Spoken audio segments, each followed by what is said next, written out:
Hey, I am Colin Moss. I am a South African actor.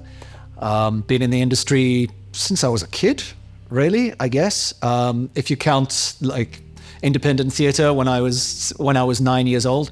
I had an idea very early what I wanted to do, and I set my course at a very young age.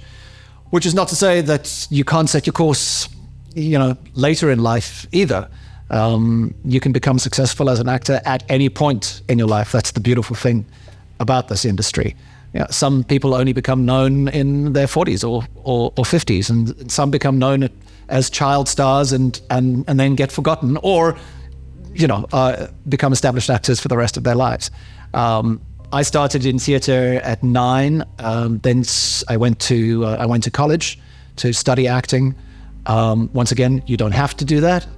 But you do need to study, you do need to work at your craft. You do need to learn. It doesn't have to be in a formal situation. It doesn't have to be at university or college, but you have to put in the work. That's one thing I do tell young actors. You've got to put in the work.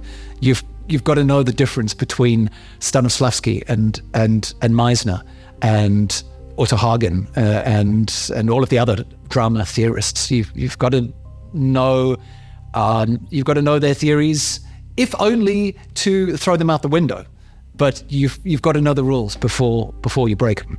So yeah, I went to college, and then I was pretty lucky. I got a role in a soap opera, Isidingo, really straight out of college. I mean, a few months after graduating, I'd moved to Johannesburg, and I got a role in Isidingo, and then I never really looked back. I'm one of the fortunate people that have never had to get a day job. I've supported myself and my family through acting my entire career. So I do count myself one of the very fortunate few. My advice to people wanting to break into the industry is act. I mean, it's as simple as that. You're never going to get an agent if you either have a degree or a diploma, or you have experience. Now, I know that's the catch-22, that it's difficult to get the experience without the representation, and you can't get the representation without the experience. But it's still possible to break in. There's so much opportunity for young actors, even if it's a matter of shooting your own stuff.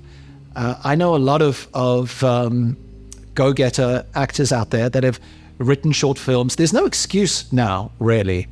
There's a film on circuit right now called The Creator, and it was shot on a Sony FX3 camera. It's a small format camera. Yes, it's on the higher end of small format cameras. It's like a $4,000 camera, so it is expensive. But I bring that up because these days you don't have to invest in a $40,000 camera. You can make a film like that on a small camera that size. And likewise, the technology in your phone, and everyone's got a phone. Basic phones these days have if not 4K, at the very least 1080p. And there's nothing stopping you from getting a bunch of friends together, writing a script, and filming something that looks professional. You don't need professional studio lights. You can get a couple of LED strips and put a sheet in front of it to create professional light. You can create something that looks professional with a cell phone. There's nothing stopping you from doing that. And once you have that footage, you can start cutting your own showreel together. And then you can approach representation. Also, look, in a place like Cape Town, it's easier than many other places in the world to break in, because we're such a service industry that there's always opportunities. I know a lot of people have gone the route of being an extra on big productions, and once they've got a number of those credits to their name, or they're lucky enough to have been given a line, then they can start taking a step up into being a featured actor. So everyone has their own path, and no one path is correct. There are a multitude of paths to success, but the long and the short of it is if you want to act, you need to act. You need to actually get acting, get together with friends, make it happen, do it. Another path I've seen some people take is by getting crew work. There's so much opportunity to work on crew. And you can start in the AD department as a third AD or an assistant to an AD. You can start as an assistant to a DOP or in any of the various departments on film sets.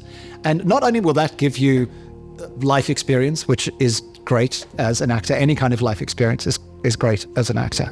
But also it will teach you, and this is true of being an extra as well, it'll teach you how a set works.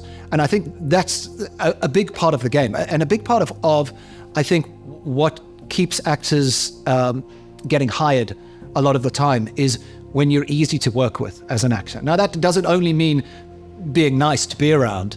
It also means hitting your mark, knowing what a mark is, knowing what camera you're on, knowing how to find your light. All of these very technical things, knowing what lens they're on. So that's going to affect your performance. Your performance is going to change completely if you're on, a 14mm lens versus a 75mm lens. That, it's going to change your performance completely. If they're doing an establishing wide shot, that's not when you're going to bring on the tears in a crying scene and use all of your emotion, because it's going to be lost on a wide shot. You save that for when they're in on the close-up. And working on a crew is going to teach you that technical stuff. And that is invaluable as an actor. And that will keep you being hired again and again. It doesn't matter how much talent you have. If you don't know the technical stuff as a performer, then you're going to be difficult to work with, because you're not going to be hitting your mark. And, that great performance that you gave was all blurry. And no one cares. If it's a blurry shot, then your performance is unusable. So, going the crew route in is fantastic. And I think these days as well that having that knowledge, who knows? I mean, you may think you want to be an actor, but you may find out that that you have a love of film that is not necessarily acting.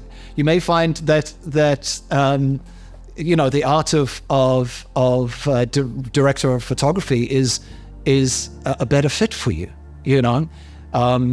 or art department, or costume department, or maybe you're outdoorsy and are good with plants, then greens department is perfect for you. A lot of people think, I want to be an actor, but actually what they're saying is, I want to be in film. And there's a lot of opportunities. And like I said, everyone has their own path. Your path might be through the greens department towards being an actor, or not. It might be through the greens department towards being a director and a writer. Embrace the love of film is basically what I'm saying. Embrace the love of film. I love the craft. And it's got to the point at this stage in my career where I can't kind of separate myself from the craft anymore. Acting isn't a job for me. It's now just a part of who I am. And even if I did get a day job at this point, I would be an actor doing a day job, research. Yeah, it's inextricably linked to my nature. An actor is who I am. I think the challenge is, of course, keeping it fresh. And I think keeping it fresh is not about following trends. I think keeping it fresh is being authentic in the moment. And that requires study, first of all. And I don't mean study only of the drama text, but I mean specifically study of the script and analysis of the script.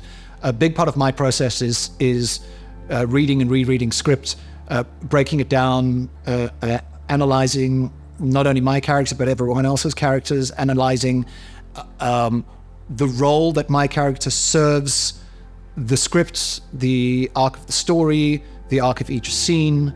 Sometimes I think it's important not only to be authentic, but to realize what your role is, how you serve the scene or how you serve the film. Sometimes you're the comic relief, and you need to know that if you're the comic relief, because then that is how you approach the character. That's how you approach each scene, that you're going to be the comic relief.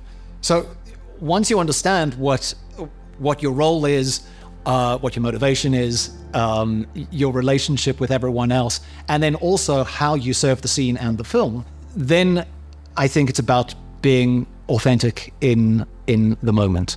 And that's how you keep it fresh. If you're authentic in the moment, feeling real emotions in an imaginary circumstance, then it's always going to be fresh. You don't have to try for it to be fresh, because your reaction and your response with all of that study, which is now kind of subconscious, your reaction and your response is going to be natural, and then it's always going to be fresh.